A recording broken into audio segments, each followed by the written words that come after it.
Hello everyone. तो ये AC current का या अल्टरनेटिंग करंट का लास्ट लेक्चर है जहां पे एसी सर्किट्स को हमें डिस्कस करना है। प्रीवियस क्लास में हम लोग डिस्कस कर चुके थे डिफरेंट काइंड ऑफ सर्किट्स, जहां पे अगर मैं बात करूं सिंपल आर सर्किट देखा था, एल सर्किट देखा था, सी और आर सी। अब हम डिस्कस करने वाले हैं आरएल सर्किट और फिर तीनों का कॉम्बिनेशन। तो देखो, अगर मैं बात करूं एक आरएल सर्किट की, बेसिक आरएल सर्किट कैसा होगा, इसका मतलब जैसा नाम से आपको समझ में आ रहा है कि आर और एल यहां पे लगे होंगे किसी अल्टरनेटिंग वोल्टेज सोर्स के साथ। अभी तक हमने डीसी में पढ़ा था आरएल, है ना। अब अल्टरनेटिंग सोर्स लगा दूंगा और एक रजिस्टर लगा दूंगा और एक इंडक्टर लगा दूंगा। मतलब क्या कि लेट्स से इस तरह से एक रजिस्टर लगा दिया मैंने और यहां पे एक इंडक्टर लगा दिया। ठीक, ओके, ये हो गया अपना आरएल सर्किट और इसको सप्लाई दे दी हमने यहां पे अल्टरनेटिंग। ठीक, ये सप्लाई डीसी नहीं है, अल्टरनेटिंग है। मतलब कि इसका क्या है कि time to time magnitude change होता रहेगा। टाइम टू टाइम का मतलब क्या है, एक सर्टेन पीरियड के बाद में जो भी मैं फंक्शन लूंगा, पीरियोडिक जैसे साइन लूंगा, तो हर एक हाफ टाइम के बाद में मैक्सिमम वैल्यू से जीरो, फिर मिनिमम, फिर जीरो, फिर मैक्सिमम, फिर जीरो, फिर मिनिमम होता रहेगा। ठीक, तो मैं मान लेता हूं भाई, यहां पे वोल्टेज जो है हमने इसको सोर्स को दिया है ई नॉट साइन ओमेगा टी। ठीक है, और जो करंट इसमें फ्लो हुई, लेट से वो करंट गई है इसमें सर्किट में, वो गई है आई नॉट साइन ओमेगा टी। ठीक है भाई। अब अगर मैं इस आर के अक्रॉस, ये आर है, ठीक है, इस आर के अक्रॉस वोल्टेज लिखना चाहता हूं तो कैसे लिखूंगा भाई, वो हो जाएगा वी आर। यानी कि वी आर को कैसे लिखूंगा मैं, I not R sine omega T. अब एक चीज बिल्कुल क्लियर है, जब हमने आर सर्किट पढ़ा था तो चीज क्या क्लियर हुई थी कि भाई जब करंट की जो डायरेक्शन होती है, मतलब कि फेज डायग्राम बनाया था हमने आर सर्किट के लिए, तो करंट भी इधर आई थी, वोल्टेज भी इधर आया था, मतलब कि दोनों सेम फेज में थे, है ना। और सीसीएल मैंने आपको बताया था, कैपेसिटर में करंट लीड करेगी। ठीक, अगर कैपेसिटर में करंट लीड करेगी तो इंडक्टर में क्या लीड करेगा, वोल्टेज। बिल्कुल सिंपल सी बात है, दो ही तो चीज का कंपैरिजन पढ़ रहे हैं भाई, या तो करंट देखेंगे या वोल्टेज देखेंगे। तो हम वोल्टेज का यहाँ पे कंपैरिजन करते हैं, फिर उसके ऊपर बहुत सारी थ्योरी वगैरह और डेरिवेशन वगैरह लिखते हैं। तो अगर मैं वोल्टेज लिखना चाहूं अक्रॉस ये जो इंडक्टर है, तो क्या हो जाएगा, वो वोल्टेज हो जाएगा, उसको हम लिखेंगे, देखो वी नॉट, यानी कि इसमें जो वोल्टेज होगा, नेट वोल्टेज, वो पाई बाई टू आगे चला जाएगा। ठीक है, तो अल्टीमेटली वो sine pi omega t plus pi by two हो जाएगा। तो हो जाएगा V naught sine omega t plus pi by two. ठीक, अब ये वी नॉट क्या है, ये वी नॉट होगा, हमने जैसा वहां पे पढ़ा था सिंपल एल सर्किट जो आया था, वहां पे मैक्सिमम वोल्टेज क्या होता था, करंट इनटू जो रिएक्टेंस होती थी, जो हम बोलते थे इंडक्टिव रिएक्टेंस, जो इसके अक्रॉस इंडक्टिव रिएक्टेंस है, जिसको एक्स एल से नाम दिया जाता है, और वो होती है ओमेगा एल के बराबर। मतलब कि यहां पे मैं लिख सकता हूं I nought multiplied by X L. ठीक, तो ये हो गया अपने पास में इसके अक्रॉस वोल्टेज। ठीक, अब अगर नेट वोल्टेज की मैं बात करूं तो V से डिनोट कर देता हूं उसको, नेट वोल्टेज लेट से V, तो वो क्या होगा, V R plus V L. यानी कि दो एसएचएम है, एक सिंपल साइन ओमेगा टी, एक simple sine omega t plus pi by two है। मतलब क्या है कि करंट अगर साइन ओमेगा टी की डायरेक्शन में, जो कि मैंने पहले अज्यूम किया हुआ है, करंट बह रही है आई नॉट साइन ओमेगा टू, तो साइन ओमेगा टी, तो वोल्टेज जो होगा कैपेसिटर इसके इंडक्टर के अक्रॉस, वो पाई बाई टू फेज आगे रहेगा ना। हम ये सारी चीज पढ़ चुके हैं ऑलरेडी प्रीवियस में, जब हमने इंडिविजुअली इन सर्किट्स को देखा था। अब जस्ट मिक्सचर है, तो वह यहां पे क्या होगा, यहां पे ऐसा काम हो जाएगा, दो एसएचएम, एसएचएम को कैसे जोड़ते हैं, इसके लिए ए हो गया I R, I not R, और इसके लिए बी हो गया आई नॉट एक्सएल। तो under root A square plus B square, तो आई नॉट आर का square plus I naught XL का स्क्वायर। तो आई नॉट तो कॉमन आ जाएगा, अंदर क्या बचेगा, R square plus XL square. तो लिखते हैं भाई I nought under root R square plus XL square. ठीक, अब क्या लिखेंगे, अब लिख देते हैं हम साइन। ठीक है, फेज ऑफ करंट, करंट का फेज क्या है, ओमेगा टी। ठीक, ओमेगा टी, और यहां आ जाएगा प्लस अल्फा। जैसे कैपेसिटर में क्या आया था, माइनस अल्फा। क्यों लिखा था मैंने वहां पे माइनस अल्फा, क्योंकि वहां करंट लीड कर रही थी। इसका मतलब करंट लीड कर रही है तो वोल्टेज पीछे हो गया। दो ही चीज का तो कंपैरिजन देख रहा हूं मैं, करंट का या वोल्टेज का, कि जो करंट थी कैपेसिटर में वो लीड कर रही, तो इसका मतलब वोल्टेज अपने आप पीछे हो गया था। यहां क्या है, वोल्टेज लीड करेगा, वोल्टेज लीड करेगा, तो इसका मतलब करंट अपने आप पीछे हो गई, तो करंट से अल्फा आगे रहेगा। ठीक है, या फिर मैं फेजर डायग्राम से समझना चाहूं तो कैसे लिख सकता हूं, देखो मान के चल लो भाई, अपने पास में जो आर के अक्रॉस वोल्टेज आएगा वो इस डायरेक्शन में होगा, क्योंकि करंट हमेशा मैं इस डायरेक्शन में मानता हूं, और जो करंट के अक्रॉस डायरेक्शन है वही डायरेक्शन होगी इसकी वी आर की, ठीक है। वोल्टेज जो इसके अक्रॉस होगा उसकी डायरेक्शन करंट में होगी, क्योंकि देखो ये भी ओमेगा टी, ये भी ओमेगा टी। अब जो इसके अक्रॉस पोटेंशियल है वो पाई बाई 2 आगे है, तो क्यों ना मैं इसको थोड़ा इस तरह से मान लेता हूं। यहां पे मैं आर के अक्रॉस पोटेंशियल मान रहा हूं, और यहां पे मैं मान रहा हूं पोटेंशियल किसका, इसका एक्सएल का, ठीक है, इसका क्रॉस पोटेंशियल। ये पाई बाई 2 आगे कैसे पता चला भाई, सीधा सीधा इक्वेशन में लिखा हुआ है omega t plus pi by 2।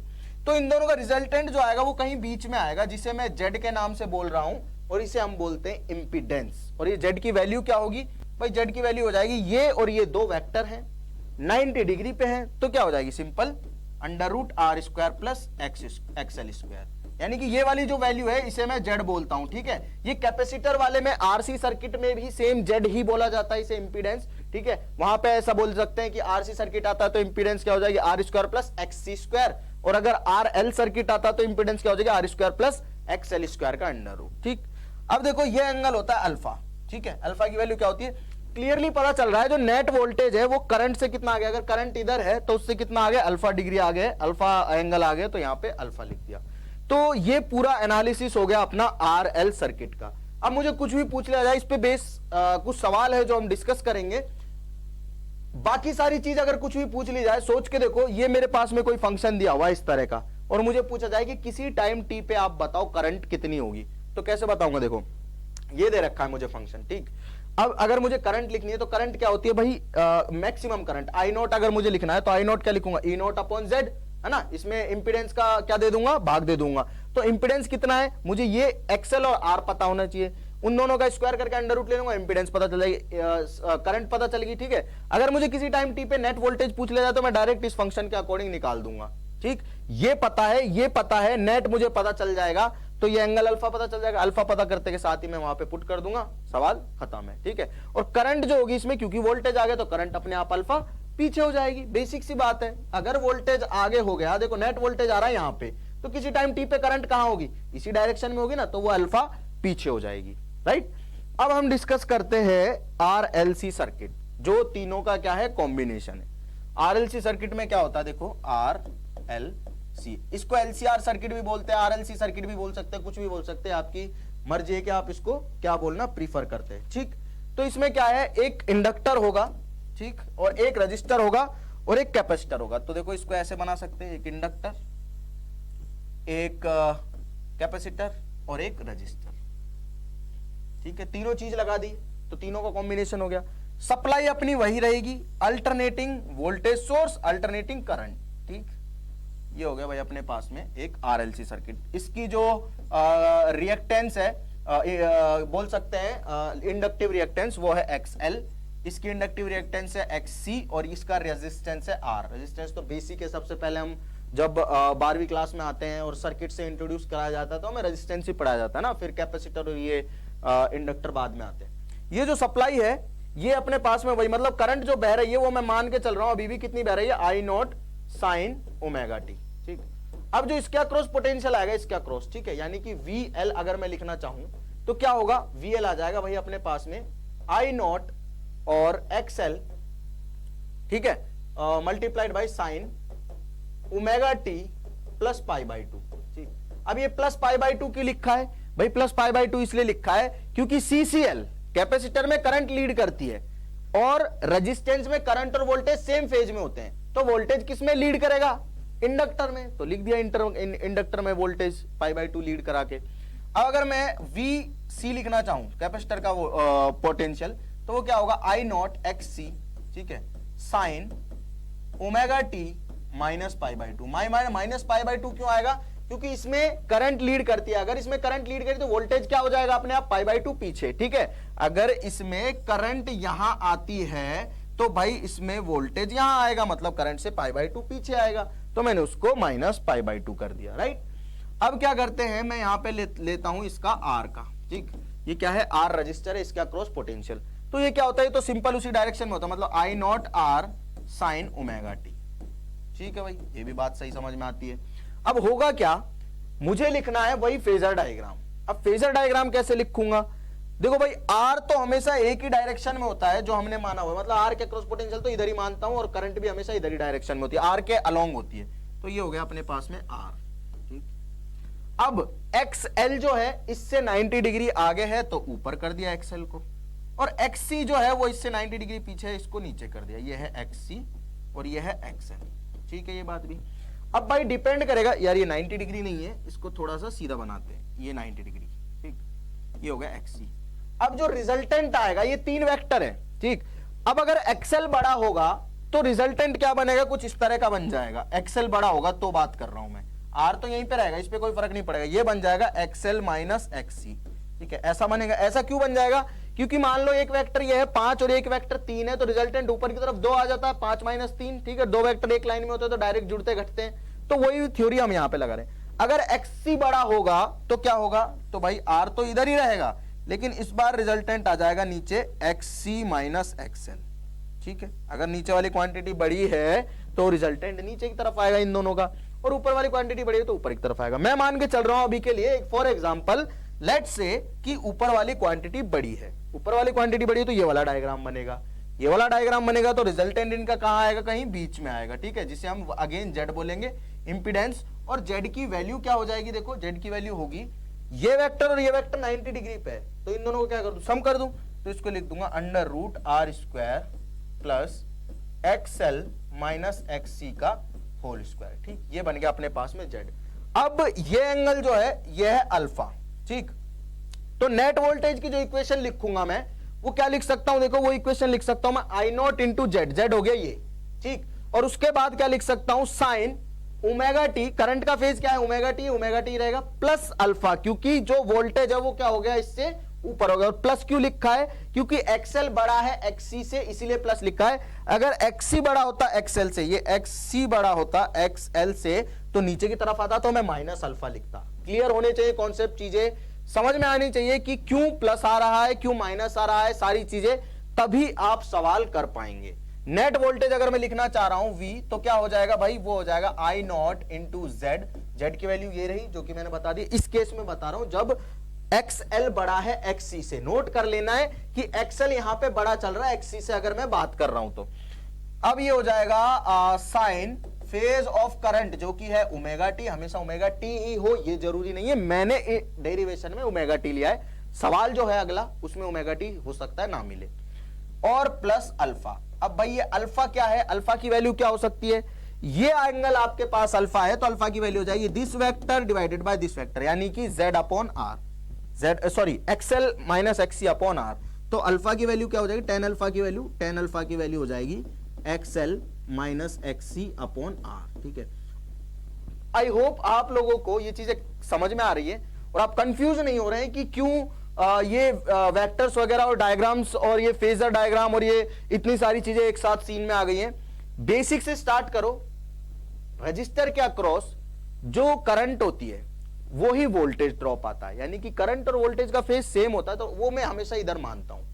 और CCL कैपेसिटर में करंट लीड करती है, मैं यहां पे वोल्टेज लिख रहा हूं, तो रजिस्टर के अक्रॉस वोल्टेज इधर, तो कैपेसिटर में करंट लीड करती है तो वोल्टेज पीछे हो गया तो π/2 पीछे ले लिया कैपेसिटर का। ठीक है, उसके बाद क्या है, अगर कैपेसिटर में करंट लीड करती है तो वोल्टेज कहां लीड करेगा, इंडक्टर में, तो इंडक्टर को मैंने π/2 ऊपर ले लिया।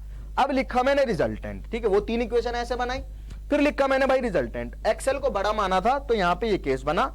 अब जो नेट वोल्टेज आया वो ऊपर आया, किससे, इससे रजिस्टर से, अल्फा एंगल, तो हमने ऊपर लिख दिया उसको। ये बेसिक थ्योरी थी। अगर मैं बात करूं थ्योरी की, तो थ्योरी हमारी तरफ से बिल्कुल खत्म है, एंड। अब सवालों की तरफ मूव करते, देखो सवाल क्या है, RLC सर्किट का ही सवाल है। सवाल में दिया हुआ है इसका जो एक्सएल है, ठीक, ये एक्सएल की वैल्यू दी हुई है, ये XC की वैल्यू दी हुई है और ये R की वैल्यू दी हुई है। ठीक है, तीनों का ये इंपीडेंस अलग अलग दिया हुआ है, रिएक्टेंस बोल लो, रिएक्टेंस अलग अलग दिया हुआ है। सप्लाई दी हुई है 20 sin omega t, I as a function of time t find कर दो। तो देखो क्या होगा भाई, तो हम कुछ ऐसा करने की कोशिश करेंगे, I इज इक्वल्स टू होगा I not sine omega T. ठीक है, प्लस माइनस 5i जो भी जाएगा, ठीक है, प्लस माइनस 5i जो भी जाएगा, या अल्फा अल्फा जो भी जाएगा वो हम बाद में निकालेंगे। I नॉट निकालना चैलेंज है अपने आप में। I नॉट निकालना चैलेंज क्यों है, सबसे पहले मुझे चाहिए होगा I नॉट। I नॉट क्या होगा भाई, I नॉट हो जाएगा मेरे पास में ये E नॉट अपॉन Z। ठीक है, ई नॉट अपॉन रिएक्टेंस लिख दूंगा, तो ई नॉट है 20, ठीक है भाई 20 लिख दिया, और डिवाइडेड बाय रिएक्टेंस। रिएक्टेंस क्या है देखो, यहां पे एक्सएल बड़ा है एक्ससी से, तो भाई पीछे वाला डायग्राम बनेगा, एक्सएल अगर बड़ा होता है एक्ससी से तो क्या बनता है, यहां आर आता है, एक्सएल माइनस एक्ससी यहां आता है, ठीक है, एक्सएल माइनस एक्ससी यहां पे आता है, तो इनका रिजल्टेंट आता कहीं यहां बीच में। अगर बीच में रिजल्टेंट है तो भाई ये एंगल हो गया मान लो अल्फा, ठीक है, अल्फा ये एंगल हो गया, इसको अभी मैं अल्फा नहीं लिख रहा हूं, ठीक है, इसको फाइव आई कुछ लिख देता हूं क्योंकि मैंने अल्फा यहां मान लिया है। ये एंगल अगर अल्फा है तो भाई ये एंगल की वैल्यू क्या होगी, सबसे पहले तो ये हो गया जेड, ठीक है, जेड की वैल्यू निकालते हैं, अंडर रूट आर स्क्वायर यानी कि 3 का square plus under root XL minus XC का होल स्क्वायर, तो आएगा 12 माइनस 8, तो 12 माइनस 8 का स्क्वायर, तो ये हो गया 4 का स्क्वायर, ये हो गया 3 का स्क्वायर, यानी जेड की वैल्यू कितनी आ गई 5, ठीक है, तो ये आ गई 5 ओम, ठीक है, इसको ओम में ही लिखते हैं क्योंकि क्या है कि रेजिस्टेंस में रेजिस्टेंस ही जुड़ सकता है और वही घट सकता है, ठीक है, तो ओम आ गई, कंफ्यूजन खत्म। अगर ये अल्फा एंगल है, आर की वैल्यू है 3 यानी कि ये है 3 और ये वैल्यू कितनी है 12 माइनस 8 यानी कि 4, तो ये एंगल कितना हो जाएगा, देखो ये एंगल की वैल्यू निकाल लेते हैं भाई, tan अल्फा जो होगा वो हो जाएगा अपने पास में ये डिस्टेंस कितनी है 4 और ये डिस्टेंस कितनी है 3, ठीक है, 4/3, यानी कि अगर मैं बात करूं किसी एंगल ट्राइंगल में 37 डिग्री एंगल हो तो ऐसा होता है 3 4 5, ठीक है, यानी कि ये एंगल अगर 53 होगा तो 4/3 होगी tan 53 की वैल्यू, यानी कि अल्फा की वैल्यू कितनी आ गई 53, तो अल्फा की वैल्यू आ गई अपने पास में 53। तो एक्चुअली जो रिजल्टेंट वोल्टेज है, रिजल्टेंट V है, रिजल्टेंट वोल्टेज है, वो कहां पर है, वो आगे है करंट से 53 डिग्री, तो इसका मतलब करंट क्या हो गई, रिजल्टेंट वोल्टेज से पीछे हो गई 53 डिग्री, और रिजल्टेंट वोल्टेज का एंगल कितना है ओमेगा टी, तो इससे 53 पीछे कर दो तो -53 आ जाएगा। मतलब क्या है कि मैं लिख सकता हूं I is equals to I naught की वैल्यू क्या आ गई, Z से डिवाइड करो इसको 5 से तो आ गई 4, ठीक है, तो हो गया 4 sin t -53, ठीक है, वोल्टेज से पीछे हो गई ना करंट, करंट तो हमेशा इस डायरेक्शन में होती है, आर क्या लॉन्ग, वोल्टेज आर का इस डायरेक्शन में होता है, नेट वोल्टेज आ रहा है 53 डिग्री आगे 53 डिग्री पीछे, तो ओमेगा टी -53 लिख दिया, आसान है बिल्कुल। अब नेक्स्ट सवाल है जो कि आप लोगों के लिए है और ये भी बिल्कुल बेसिक सवाल है, इसमें से मैंने एल को हटा दिया है ताकि आपके लिए थोड़ा इजी पड़ जाए, आपको एक चीज कम निकालनी पड़े और एक्सएल और एक्सी में आप कंफ्यूज ना हो।